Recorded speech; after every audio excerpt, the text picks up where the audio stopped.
Ako, nabudlayan ako mag-Ilonggo, pero ay, para maintindihan at mahangpan natin lahat, si Not Dialect Confet, si ang Iloilo, yung Bulikuti, si Silamisius, may si Paparay. Panangga ng mga pamilya manaay.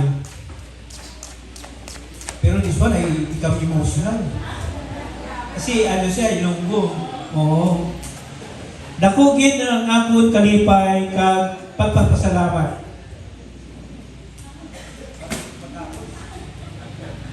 I cannot even start in the word. Nga nagtitilipon kita subong para sa aton reunion.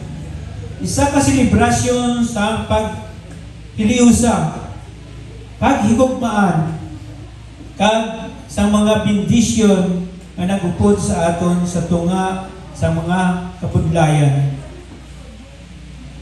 Nakatubang kita sa madamo nga pagsulay. May mga tion nga daw wala lagi kita kabalo kung anong atong himuon. Apang bangon sa grasya sa Diyos,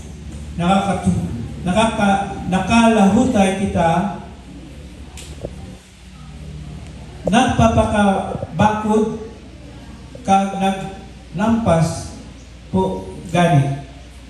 Ini nga panagtilipon, hindi lang reunion, kundi isa sa kapamatuod sa atong kusog bilang pamilya.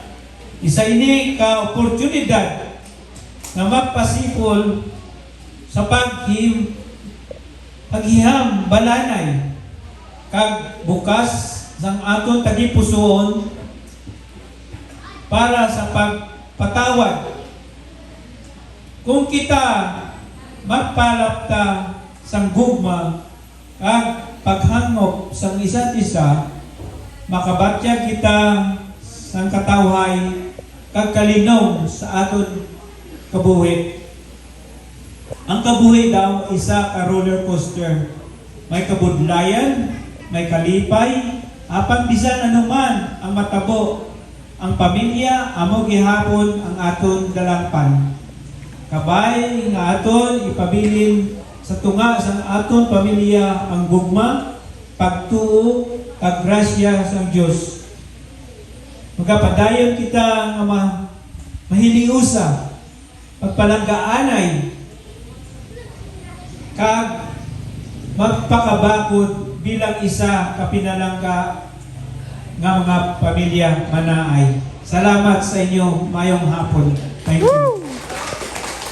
Thank you so much, Okay, thank you so Uncle. much, Uncle Ben. You truly are an inspiration, and we thank you for always keeping the family together. Thank you so much.